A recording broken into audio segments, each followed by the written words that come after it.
Jeg er ked af det, Karoline, men jeg er nødt til at bede dem flytte. Jeg bor her. Jamen, de betaler jo ikke.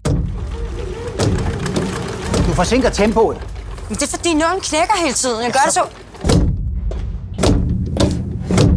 Det er syrsken, de vil se. Noget nyt om deres mand? Nej. Hvordan klarer de dem? Jeg er blevet sat ud af min lejlighed.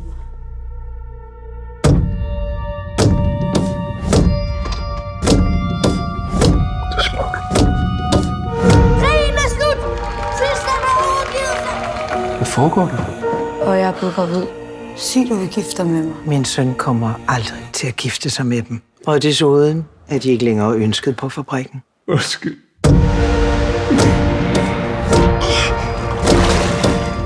Hvad laver de?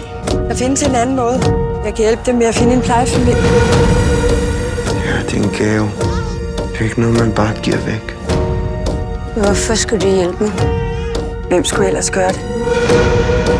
Verden er et frygteligt sted, men vi bliver nødt til at tro på, at det ikke er sådan. Karoline, hvor er dit barn? Men det har jeg da givet væk.